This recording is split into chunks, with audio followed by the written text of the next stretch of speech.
Hello, everyone. Good afternoon. Welcome to From the Mishnah to Maggid, part two. I'm excited to see all of you back for the second part in the five-part series, and I think we will get started just about now, as it's 1 o'clock. Um, and so, I guess in a way, for the first class that we did last week, we jumped the gun just a little bit because we hadn't even had Purim yet, but we were already talking about Pesach. Even though it says in the Gemara and the Shulchan Aruch codifies this as Shloshim Yom Kodem HaChag, Shoalim V'Dorshim Hechos HaChag, that it's 30 days before the festival that you usually start talking about that festival. We did a little early because there was just so much to cover. We had 5 weeks and we weren't going to be able to fit it all in otherwise. But now we really are after Purim. We really are in that Pesach mindset. I know at least in my house, this is when everyone starts already to think about, oh wow, it's a lot of work to prepare for Pesach. There's gonna be a lot of cleaning to do. There's gonna be a lot of other things. It's a whole production every year, as I'm sure it is for many of you. But I think, as I said last time, the Haggadah is something that's always just really excited me, and it's the Seder is really such an experience like no other. I believe in our tradition, the ability to pass on pass on the story and the values to children or to other participants of the Seder, and to participate and be a part of an evening where we feel our redemption from Egypt in a very, very palpable way. And I think the Seder is really designed to do that. And through this series, again, I hope to sort of show you some of the historical underpinnings of how that Haggadah came to be, but also some of the thematic things that tie it together. And in the first class, we talked about, were you a Karaite? Are you a Karaite if you left out Avadim Hayinu? And thankfully, what we uncovered is the answer is no. You're probably not a Karaite. Rather, if you if you had a Haggadah which left out Avadim Hayinu, you were using a Haggadah probably from Eretz Yisrael, from the land of Israel, in the early medieval period, in the period of when the Gaonim were in Bavel, that at that same time in Eretz Yisrael, they had a different tradition, a much shorter Haggadah that left out Avadim Hayinu and a bunch of other things. But as we said, that over time, the Haggadah of the Gaonim became dominant, and the tradition in Eretz Yisrael more or less disappeared, at least when it comes to the separate Haggadah. This time, what I want to do is I want to talk about Manishtana. And now we know everyone has Manashtana in their Mishnah, in their Haggadah, because the Manashtana is in the Mishnah itself, as we saw last time, and we'll be sure to look at that again. But what I want to do is look how commentators have understood this paragraph that's colloquially called the Four Questions, because really, in good Jewish fashion, there are a lot of questions about the questions. And as we're going to see, that this is kind of complicated to figure out exactly what this paragraph Manashtana is, what its function is, and honestly, how many questions are there in the four questions? So questions and answers are central to the mitzvah of the Seder. And we saw this last time. I'm going to share the source sheet now, and we'll look at another pasuk, another verse in the Torah, where it shows us how much the Pesach and the experience of the story of the Exodus is tied up in questions and answers. So let me just share the source sheet. Oh, you know what? I'm going to share that now. You should see it now. I'm also going to, in the chat, I will share a link to the source sheet, and that way you can have it online as well. Let's see. This should be the link right here, actually. Okay.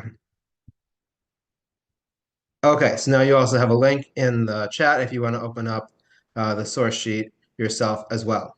So, in source number one over here, I took a pasuk from Sefer Devarim, from Moshe. Moshe is retelling the stories that happened, and he's giving more laws and enjoyments on the people. And this should be familiar to you. It says, "Ki yishalcha bincha machar lemor when your child asks you, saying, "Ma edus v'achukim v'mishpatim asher siva Hashem Elokeinu eschem," what are the laws and the decrees that Hashem has enjoined upon you? V'amart levinchi, you should tell your child, "Avadim hayinu lefar b'Mitzrayim." We were slaves to Pharaoh in Egypt. V'yotzienu Hashem Mitzrayim b'yad chazaka. And Hashem took us out of Egypt with a strong hand. So indeed, the child asks, what are all these laws that we're doing? And the parent answers, we're doing it because we were doomed from Egypt. So it's showing that Pesach is tied up in this question and answer format. And indeed, the Mishnah in Pesachim, as we talked about, already talks about this. When the Mishnah in Pesachim goes through the order of the Seder, the Mishnah starts it off with questions. Kan haben shoel. Here, now the child asks, and it seems like the child is asking manish tana. Although we're going to get into exactly what's going on in the Mishnah in a minute. All that I have in source 2, I just in Hebrew for you the source text, just the Haggadah itself, the manish tana. You have let's just say, why is this night different from all other nights? The first question relates to here where it's only chametz and matzah, on all other nights. Other nights we eat chametz and matzah. On Pesach night it's only matzah. The second portion is about on other nights there's all these vegetables, but tonight at the Seder it's just maror. The third question, as we have it, is about dipping. That other nights we don't even dip once. At the Seder we dip twice. And the fourth one relates to leaning. On other nights we don't lean. On Pesach night we do lean. So that should be familiar to everyone. And then right after this, the Haggadah continues. Abadim hayinu lefar b'Mitzrayim. We were slaves to Pharaoh in Egypt, and Hashem took us out with a strong hand. So that's the manish tana. But the question I really want to deal with is this accurately translated as the 4 questions? Are there 4 questions here? So I think we typically understand that the paragraph is doing something like this. The child is asking, why is this night different from all other nights? And then has 4 subparts to that question. Subpart number 1 is, why do we eat matzah and not chametz? Subpart 2, why do we eat maror and not other vegetables? Subpart 3, why do we dip? Subpart 4, why do we lean? But if we understand manish tana this way, and I think this is often the typical way of understanding manish tana, it does not really seem like the Haggadah answers the questions. I mean, certainly, Abadim Hayinu, that we were slaves to Pharaoh in Egypt, which is the paragraph that comes right after these 4 questions, does not address really any of these questions. If you want an answer about why do we eat matzah, why do we eat maror, it's not in that paragraph exactly. It doesn't really explain the structure of the Seder, such as why do we dip twice, as opposed to not dipping at all? Why do we lean, as opposed to not at all? And there's no very clear answer, at least right away, in that paragraph. So the commentators, of course, are been from the very beginning have been bothered by this question about manish tana. And I want to give you some answers, and then maybe we'll see that we can actually, according to some of the answers at least, we can understand or translate manish tana differently than we just did. So first I'll give you an answer, source number 3, from the Shibbolei Haleket. Shibbolei Haleket was a commentary in Rav Tzidkiyahu Anav Harofe in 13th century Italy. He was a central commentator on the entire Haggadah. He collects a lot of things and has his own stuff as well. And here's what he says in source number 3. He says, "Ve'aleha mashivan techila," meaning we answer it, meaning if he's talking about the 4th question about the leaning first. She'omrim avadim hayinu lefar b'Mitzrayim. When we say that we were slaves to Pharaoh in Egypt, hi tshuvas haseba levad. This is an answer to the leaning only. Sheyatzana me avdus lecheros. We went out of slavery to freedom. V'haseba hi simen libnei chorim. And leaning is a symbolic thing that free people do. Ulefi shehi zechuka lekol hashelos. And because it's kind of tied to all the other questions, mashivan ala techila, we answer it first. Uteshuas hashelas acheros. You're going to ask me, what about the other 3 questions about the matzah, the maror, and the dipping? He says, B'sov Haggadah. It's at the end of the Haggadah. Rabbi Gamliel Haya Omer. When we say that Rabbi Gamliel says, Kol shelo omer shlosha devarim elu Pesach lo yatsa yedei chavaso. Anyone who doesn't say these 3 things on Pesach hasn't fulfilled his obligation. Petach, matzah, umerorim. That Pesach, matzah, and maror. So meaning, as you know, at the end of Maggid, we get back to the issue of Pesach, Matzah, and Maror. We get back to the issue in particular that of Rabban Gamliel explaining why we eat matzah. And we have a whole paragraph about that toward the end of Maggid, and a whole paragraph about why we eat maror. The Egyptians embittered our lives, matzah because we were redeemed in haste, um, and I guess the dipping as well is related indeed to the maror. So that also sort of gets answered along along the way. So basically, what the Shibboleth Leket is saying is, yes, we have these four questions, and yes, really, Avadim Hayinu can only be said at best to answer number four about the switch from slavery to freedom, which is why we lean, because we're trying to show ourselves like free people. But if you want to get the answers to the other three questions, you have to wait till the end of the Haggadah. Okay, that's one possibility. Let me show you, though, another possibility in source number four. This is Tanya Rabati, I guess, either way. It's another Rishon, another source from the 13th century, also in Italy, around the same time. And he says something very different. He says, and let me just explain it outside before we read it inside. Maybe the four questions is a misnomer. Maybe there were never four questions here. Maybe there is just one question. One question with four examples showing why the question is a good question to begin with. And what I mean by this is, if you look back here at source number two, and say, the child is asking, what makes this night different from all other nights? Basically, why are the practices on this night different from the practices any other night of the year? And let me give you examples, says the child. One example is we don't eat chametz.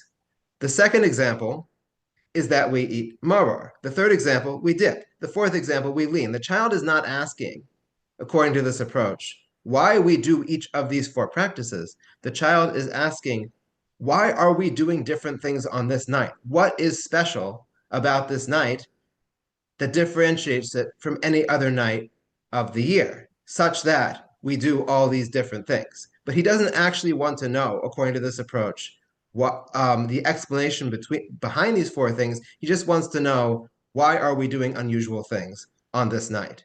And this is the approach that Tani Rabasi takes in source number four.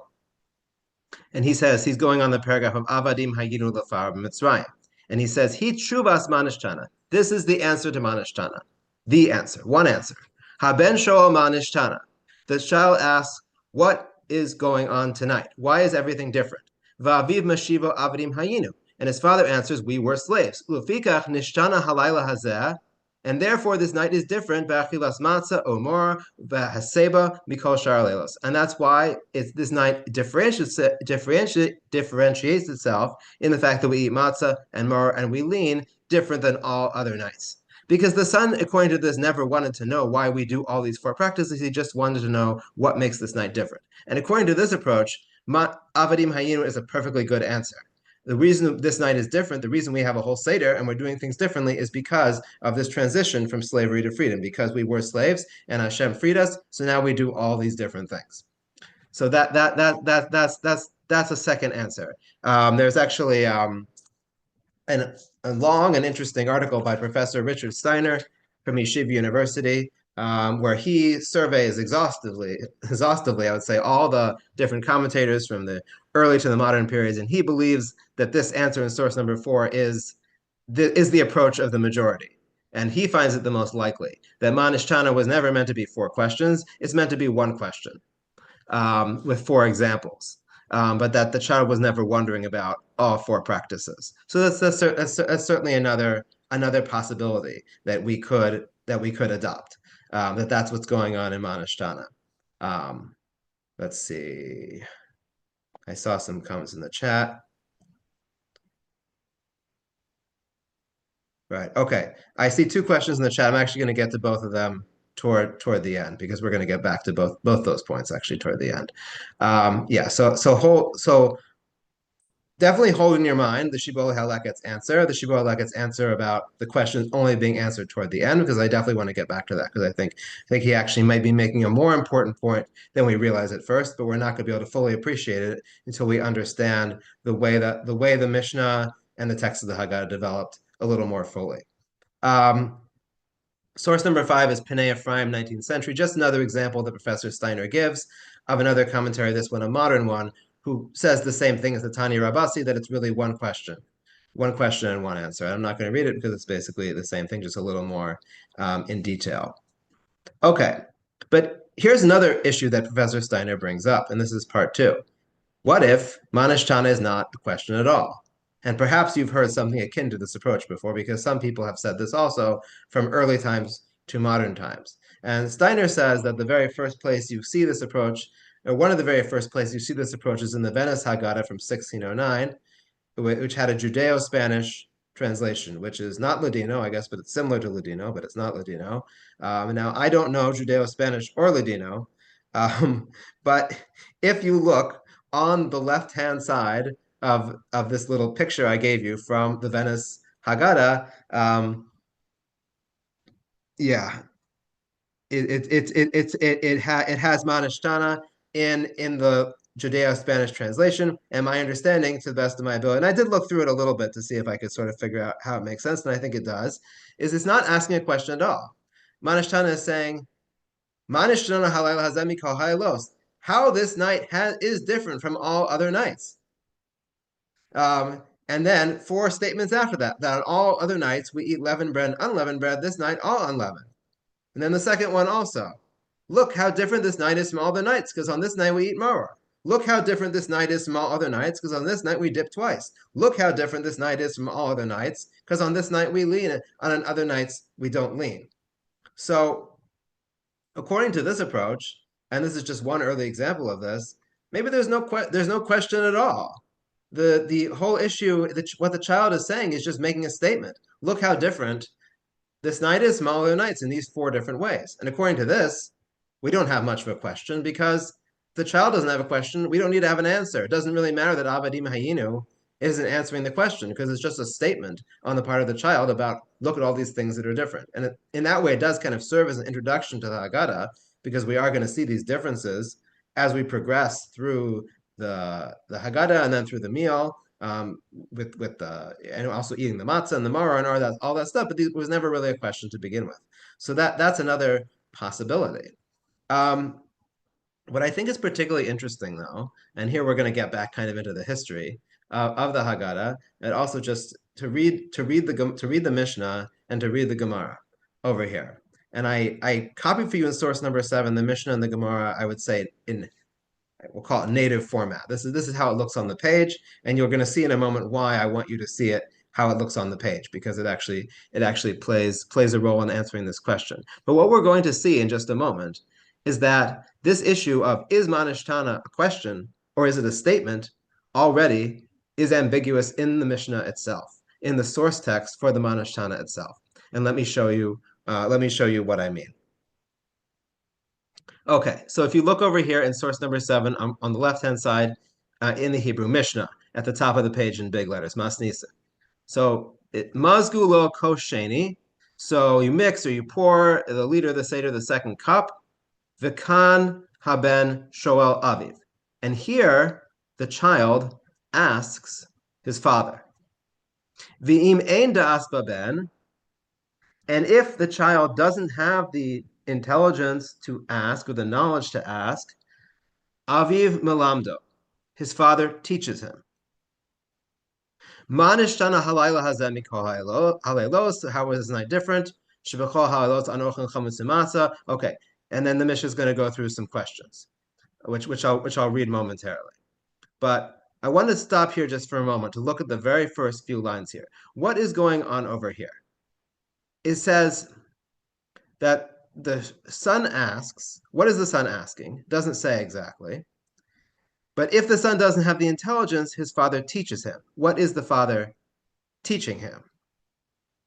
So I think there's 2 ways to understand what's going on here.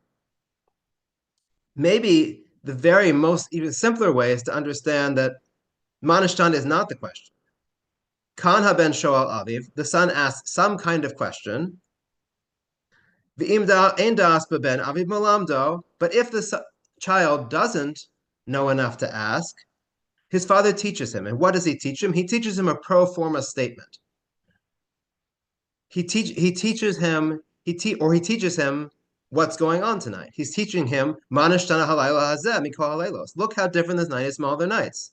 Anu ochlin chametz shebachol halaylos anu ochlim chametz matzah halayla hazeh kulo matzah. On all the nights we eat chametz and matzah. On this night we eat only matzah. Shebachol halaylos anu ochlim shar yirakos.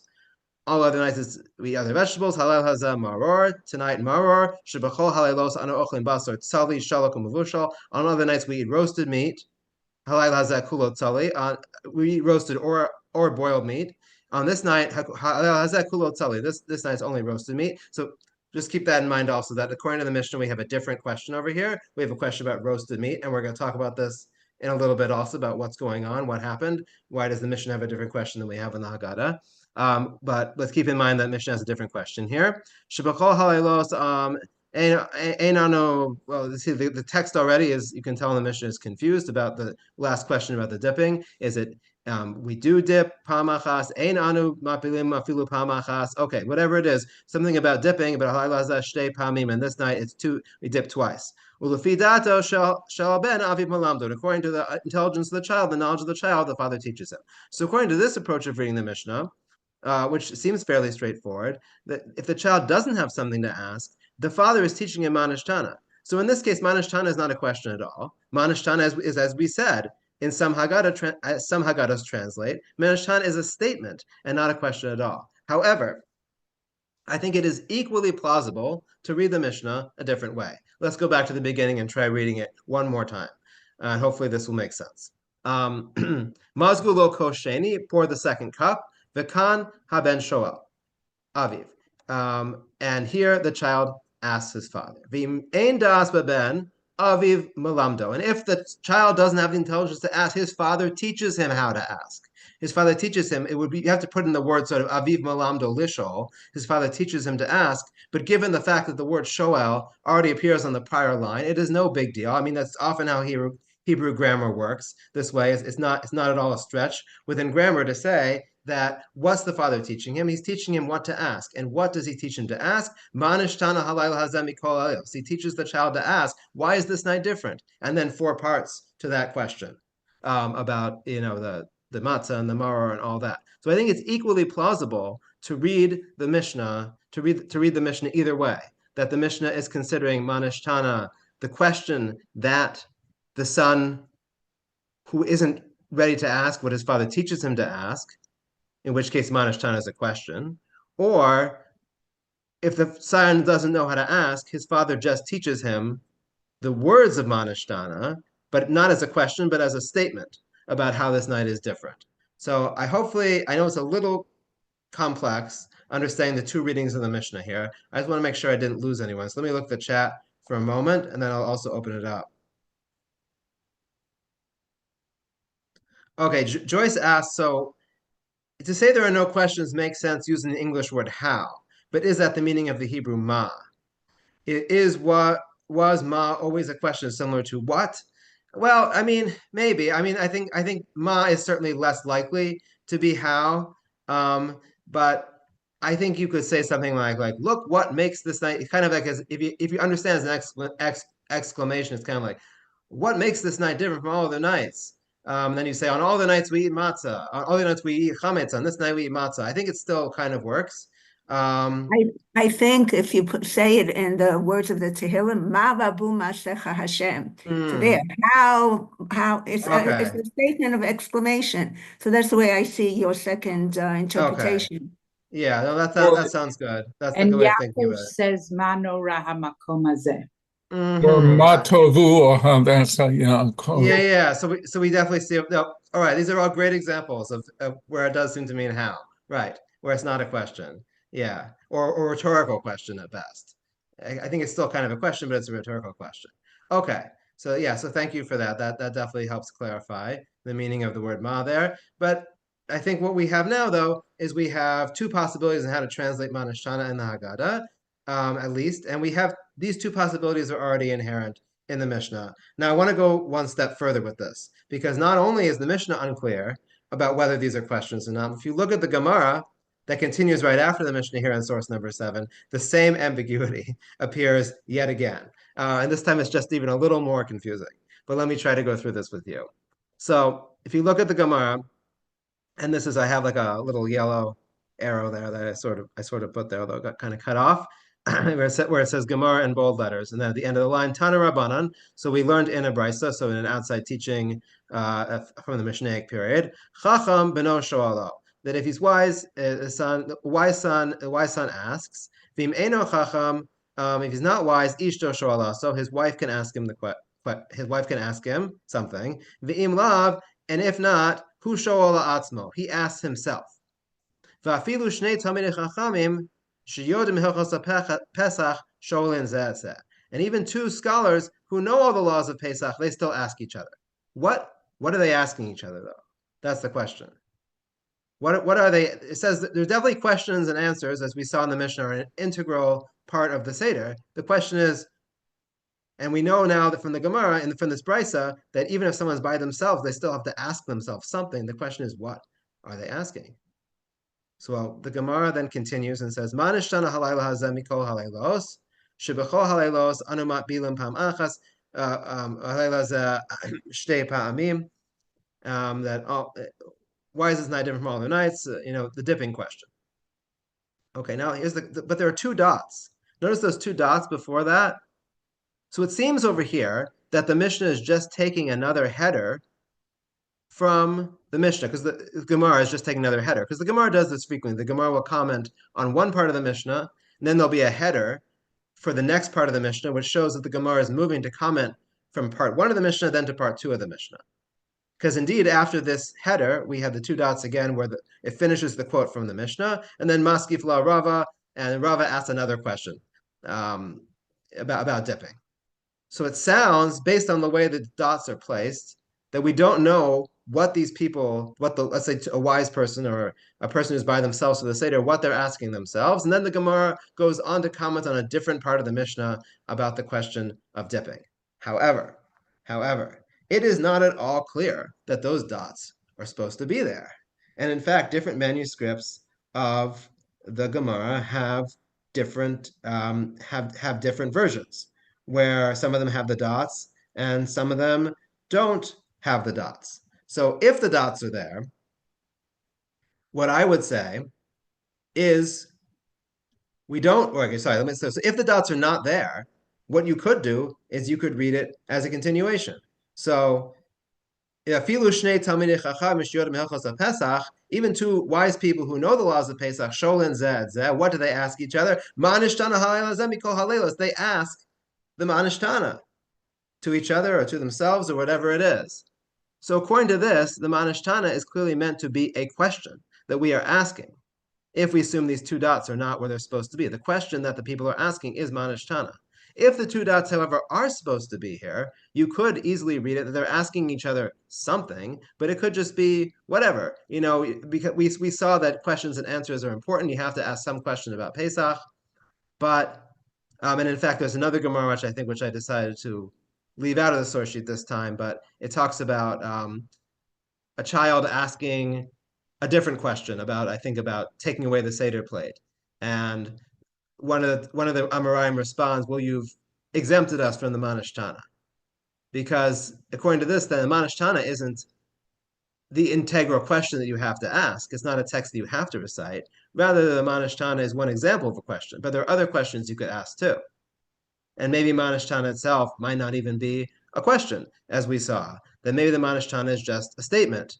So I think in the Gemara itself, it's also not completely clear whether the Manishtana is meant to be the question or whether Manishtana is meant to be a statement, and the question might be something spontaneous, might be something else. So I think what we've seen in source number 7 is that both in the Mishnah and the Gemara, there are two distinct ways to read Manishtana. Is it a question?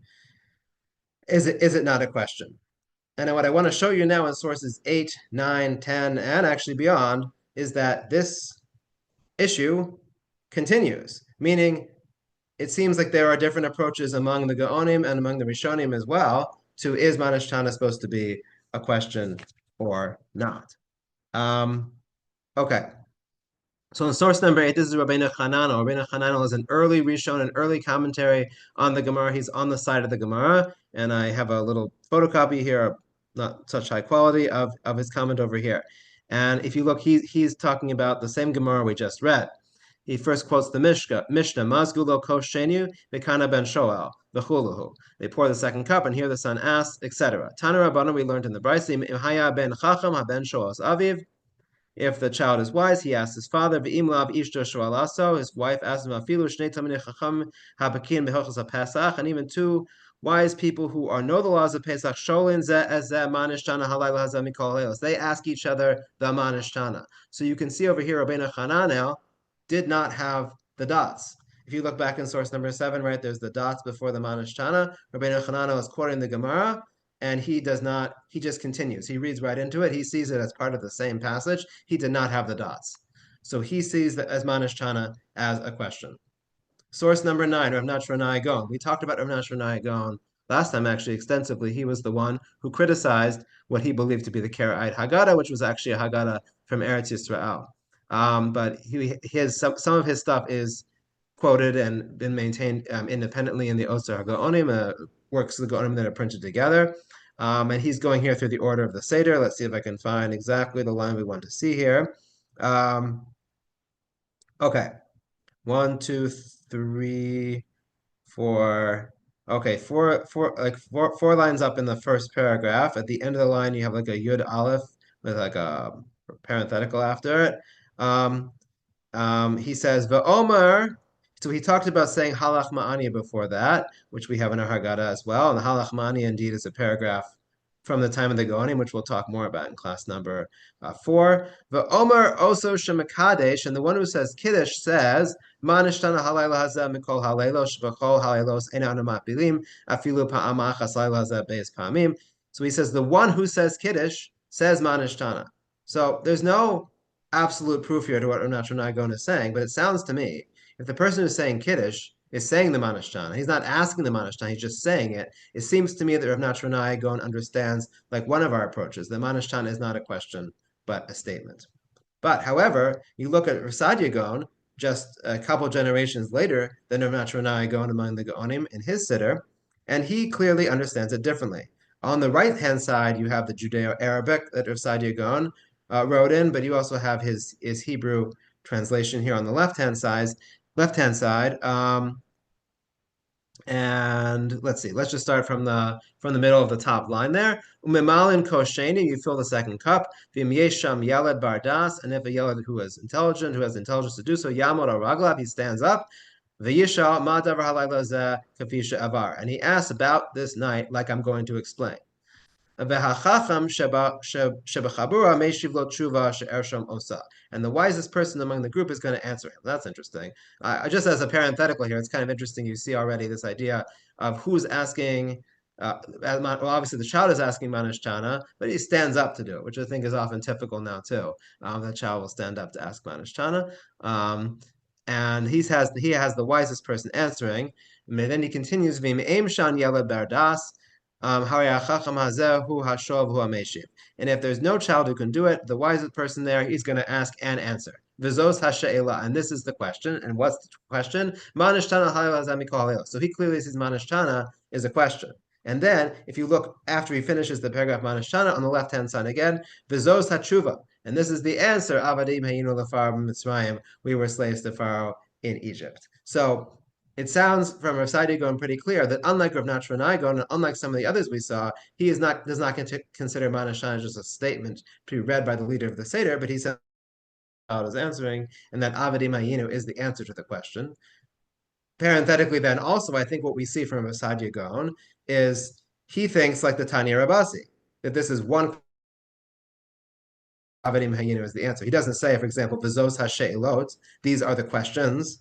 Or V'zos, right? He says this is the question, V'zos hatshuva, and this is the answer. So it sounds like he also thinks that we're talking about like one question and one answer, and Avadim Hayinu is the single answer to the single question of Manishtana. But anyway, we see here in the Gaonim too, there is this difference there is already this dispute where we saw back in the Mishnah and the Gemara about, is this a statement? Is this a question? Okay. So let's also look at the Rambam, because I think these ambiguities are actually present in the Rambam as well. The Rambam has an extensive treatment of the Haggadah in his Mishnah Torah. Look at the underlined part of number 11. Umoskin akos hasheni v'kan haben shoel. Pour the second cup. Here the son asks, Ve'omer hakore, and the reader says, Ma nishtana halayla hazeh mikol halaylos. What does that sound like? Sounds like the reader is saying Ma nishtana. The son is maybe asking something, but it's not Ma nishtana. But Ma nishtana is just a statement then that's being said. Possibly. It's not 100% clear. But maybe the Rambam is saying the same thing. Source number 12. Okay.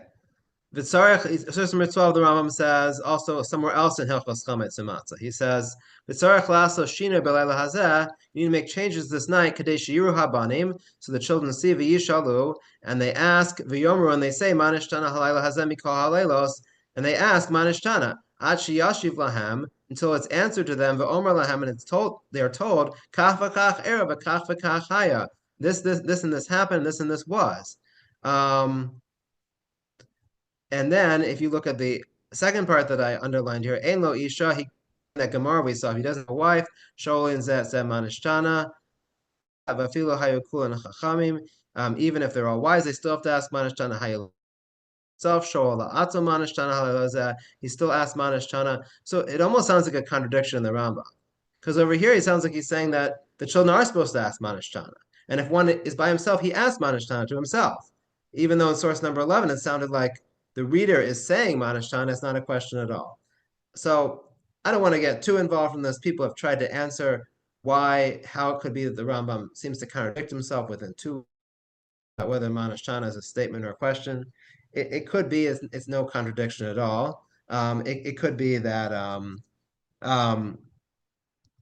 it could be that he's just adopting the language of the Mishnah, meaning for an unscripted question too. Like in source number to ask manishtana, he's sort of saying that manishtana halayla hazeh mikol halaylos is a kind of a general question, that the child is asking something and then someone has to answer something. It doesn't mean that necessarily the child has to ask those, for that text of four things. And it could be again, and that's how he's reading it, and then it might not be a contradiction at all. And if that's the case, then manishtana could still be like a ritual statement that the leader reads, as long as some question was asked. But maybe then that's the answer to the contradiction.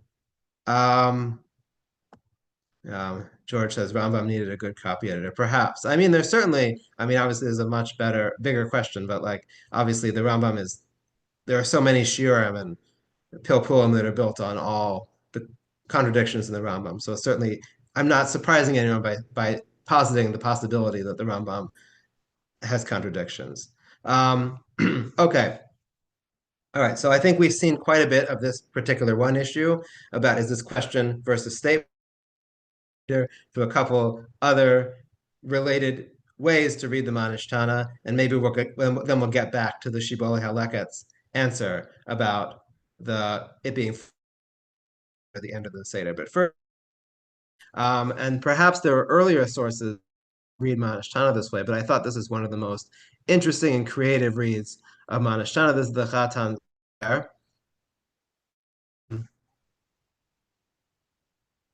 How's my connection? I just got a message that it was unstable. Can you still hear me? Almost. Now we can. It was crazy for a minute. Okay. Okay, so it's good now. All right, good. Okay. Okay, so the Chatan Sofer lived in the 19th century. He was, I think, the son. Let's see, he was the grandson of the Chassam Sofer, the Chatam Sofer, who you might have heard.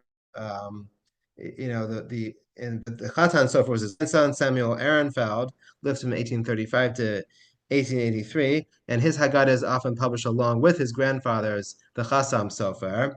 And he says something very different about how to understand Manashtana. Let me read it for you in source number 13.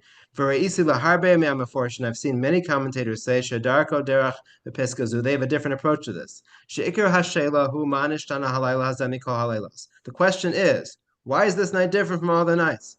Umasha amar achar kach, and what it says afterwards, shebechol halaylos, when it says the next part about because on all other nights, pitshuvas hashela. This is the answer to the question. So meaning it would go like this, something like this. The child asks, why is this night different from all other nights? Or what makes this night different from all other nights? And the father or someone else answers, oh, because on all other nights, we eat chametz and matzah. Tonight we eat only matzah. On all vegetables, this night,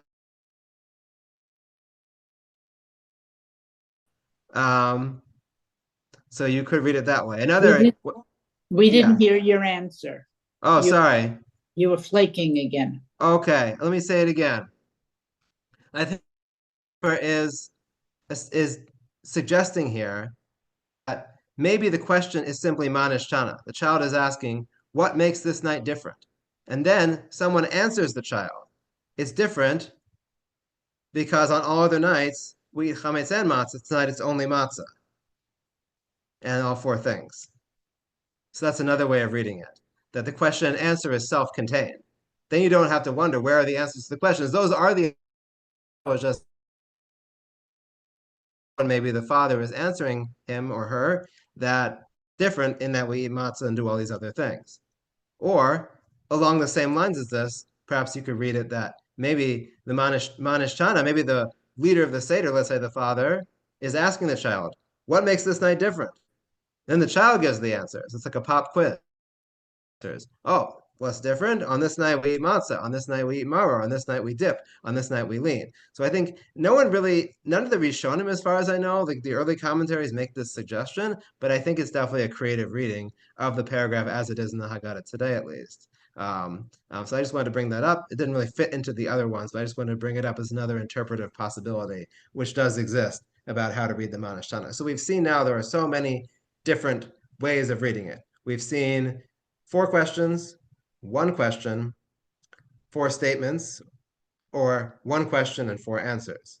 Right, and so those are all possible ways of reading the Manashtana. But it's not really an answer. It's just a description. It will be an opening to a discussion of the rest of the Haggadah. I can see it that way, but it's not really an answer. You're just describing the situation. You're not giving a reason why. Right, but maybe it's just saying what makes this night different, meaning maybe the person who's asking enumerate the differences. There's enough ambiguity in the words Manashtana that I think that's an interpretive possibility as well. Again, the early commentators did not understand it this way. And I think probably they didn't because it's not as likely of an approach. It does seem, for example, from the Mishnah and the Gemara, that it's either something the child is asking or something the child is being told. And that it's not sort of divided as part of it being a question, part of it being an answer. Okay. So what I have here for 3 is, or maybe 3 questions, because now we have to really do some historical investigation along the lines that some people were commenting toward the beginning of the class, is maybe Manashtana, the text of it that we have in front of us today in the Mishnah, is not the original text of the Mishnah.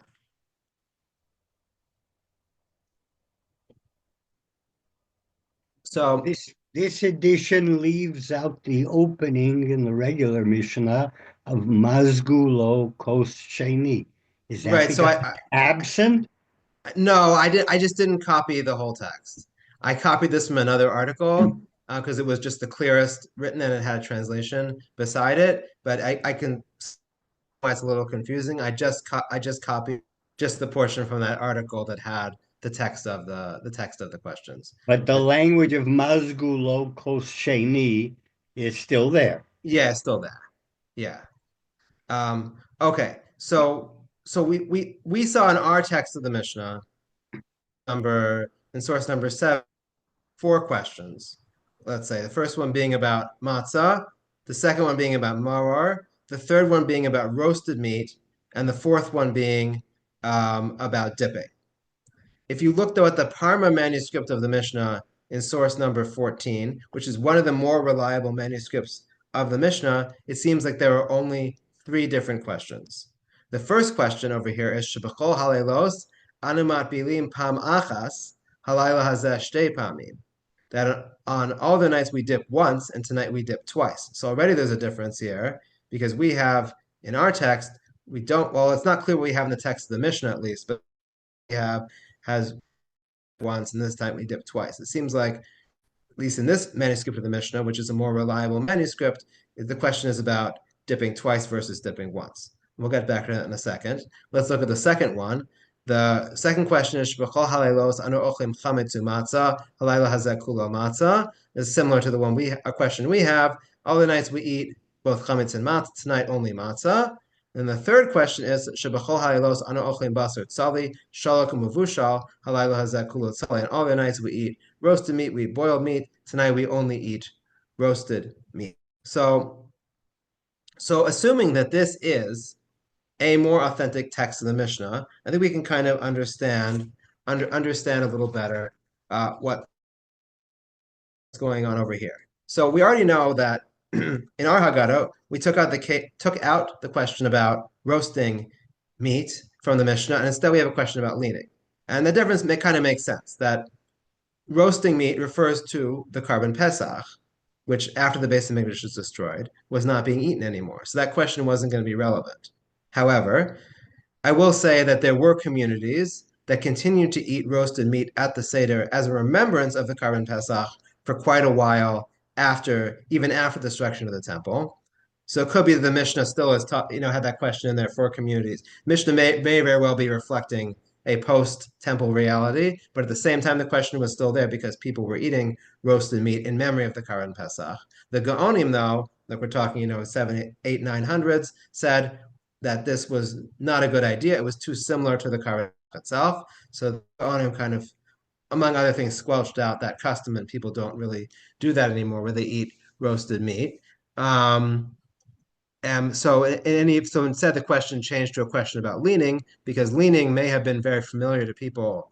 It probably wasn't asked originally because leaning was something that was familiar to people living in the Greco-Roman context, where people did lean, but not so familiar to people outside that context. So that's where the question about leaning came in. Okay, so that explains the difference, at least with regard to the question about the roasted meat and then instead the question about leaning. So what's going on with this question about dipping, and which question is missing from here? The question about maror, the question seems to be missing from this manuscript of the Mishnah. So that doesn't make a lot of sense because maror already is obviously being eaten from the very beginning. That's part of the Seder. That certainly seems to be something that was part of the Seder. So if that's the question, well, if that's the case, why is there no question about maror in this manuscript of the Mishnah? So the answer, I believe, is that what people say is that the question about dipping is really a question about maror, because that was the thing that was dipped. If you look in source number 15, it says over here earlier in the Mishnah that the vegetables that you can fulfill your obligation with, one of them is chazeret, and one of them is maror. And then in another place in the Mishnah, it says, for actually the Mishnah we've been focusing on, about bringing vegetables to the leader of the Seder, and one of the things you're dipping, ha'imetabo bechazeres, he dips the chazeret into some kind of liquid, and then it says afterwards, you brought before the leader the matzah and the chazeret and the charoset. So it seems over here that in these ayot, the point I made is chazeret can be a stand-in for maror. That things that and even on the Seder plate we have some kind of maror-like thing in this spot for the chazeret. I'm not going to get into the whole history of this and how this came to be, but the point is, it seems from the Mishnah that chazeres is a stand-in for maror. and indeed you are dipping, and the Mishnah talks about dipping this chazer as this maror. So it would seem that probably in the time of the Mishnah, when that dipping was something that was common at the time, so people would have dipped at a meal, like a fancy meal, at least once, or would have dipped once. This time we're dipping twice, and one of the dippings we're doing is the dipping of the maror. So it seems like the maror, and that's we do that today as well in the Seder. So it seems like that was the question about dipping was originally a question about the maror. So maror isn't really missing, but that the question about dipping was understood to include the maror. At some later time, dipping was no longer so clear that was talking about maror to people. So they added a separate question about maror. So the main point, though, I want to show by bringing this Mishnah with the three questions is if that's the case, that this was the original text of the Mishnah, and the question about dipping was about maror. So what do we have over here? We have a question about maror, we have a question about matzah, and we have a question about roasted meat or the Karban Pesach. If that's the case, these three things correspond perfectly to Rabban Gamliel: Pesach, matzah, umaror. So it very well may be that even if we say that these are all separate questions, like we started out with, why do we do the Pesach? Why do we do the matzah? Why do we do the maror? The answer is simply in Rabban Gamliel. Rabban Gamliel's paragraphs explains all three things. Pesach al Shuma, matzah al Shuma. Why do we do all these three things? So you still have to sort of understand, why is Rabban Gamliel so distant geographically from the questions? Like, why do we ask Manishtan at the beginning but don't get to Rabban Gamliel at the end? But I mean, maybe it's just sort of literarily it makes sense to bookend the Seder that way. You start with the questions and you end with the answers. Or it could very well be that they're really not that far apart from each other in the original Haggadah. In the time of the Mishnah itself, what do we have? We talked about this last time, that you ask the Manishtana, you doresh merami ovid avi asof kol parsha kula, then you darshan the psukim of our father was a wandering Aramean, or Lavan tried to oppress our father, and then you basically Rabban Gamliel is the next Mishnah after that. And we saw, for example, in the Eretz Yisrael Haggadah, that the drashos from Arami Ovid Avi were very short. It was not really all that long. So maybe the distance kind of grew over time. By the time of the Gaonim, when the Haggadah comes more into its full form that we have it today, yes, there was a pretty great gap between the questions and the answers, but maybe in the original Haggadah, certainly in the Mishnah, the gap is not as great as it was. So if that's the case, then it could very well be we can rehabilitate the idea that the answers to the Manishtana, that there are questions in the Manishtana, separate questions, and the answers really come into play at the end with Rabban Gamliel, when he explains the reason for Pesach, the reason for Matzah, and the reason for Maror. Okay, so that's all I had for this time. I can take down the source sheet, and now I can answer your questions more effectively. I think I resolved what was in the chat, so if anyone has any further questions, they'll feel free to ask me. Yeah, Asher, I think you have a question? The Mishnah begins with the words Mazgulo Kos Sheni. Mm-hmm. So why don't we read it as Vishoel Haben, period? That is, we never do that. What's going on here? What the heck is this? Mm-hmm. Why are we Mm-hmm. pouring out another thing of wine? We always Uh-huh. make Kiddush and we have the meal, right? Mm-hmm. Why are we doing this? The Mm-hmm. rest is going to be the answer. What's going to follow is, oh, you ain't seen nothing yet. Look at all Mm-hmm. these other changes that are going to Uh-huh. be. Hell, hold your horses and wait. Uh-huh. Uh-huh. Interesting. Okay. I hadn't thought of that before. I like it. I think it's certainly, yeah, it sounds reasonable. I mean, yeah, that's already a pretty Maybe big that's what the change. Yeah. Chatham Sofer is saying. Maybe. Maybe. That's interesting. And that's it. I mean, that's how you would read him back into the Mishnah. Yeah, that's Okay. because the Mishnah is strange. It Right. begins with the words pour out a second cup. We never Mhm. do that. Mm-hmm. Yeah. Okay. I like that. Thanks. If you look at it as the child asking the questions, then nothing's happened yet, right? We haven't dipped twice yet. Mm-hmm. Mm-hmm. We haven't, it's a Mm-hmm. classical question that's been asked. Right. So what's the answer to that? Right. So I mean that's a fair point. Like right, like the right that the child hasn't seen that yet. I mean, I think, and I didn't really discuss this extensively, but I think kind of either way, you we have to understand Manashtana as a ritualized text, meaning that whether it's intended to be asked sort of as a question or whether it's a statement or something else, either way, it is not clearly the free form question. Um, I mean, even in the Mishnah, we said Vikana ben Shoel. Here the child asked, and presumably there the child can ask anything. But if, and then it says, Im das, ein das beben aviv malamdo, that the father teaches him something to ask. And then there's the Manishtana. So it seems like even in the Mishnah, even assuming Manishtana is a question the child is supposed to ask, it's only a question the child is supposed to ask if the child doesn't have their own question. It's sort of the ritualized, formalized version of the question based on that set text.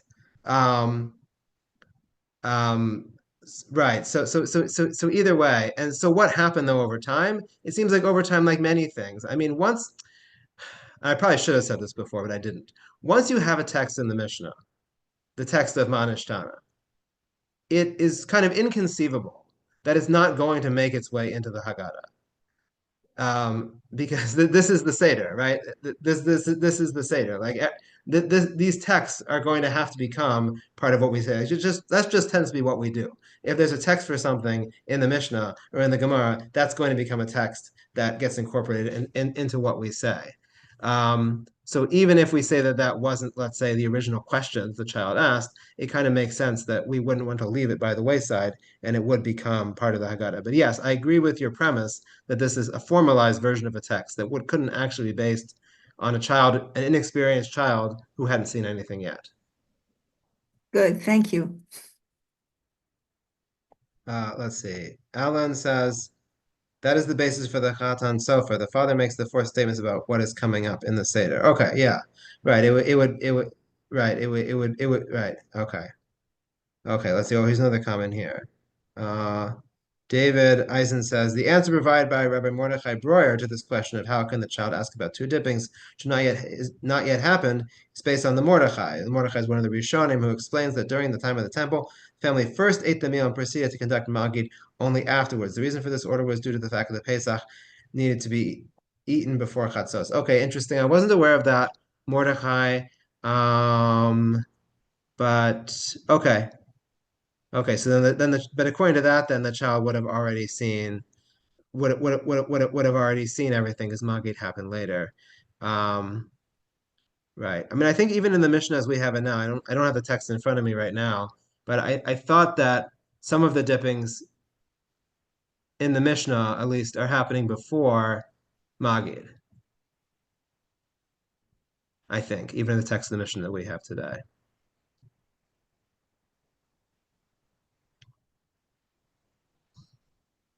Any further questions?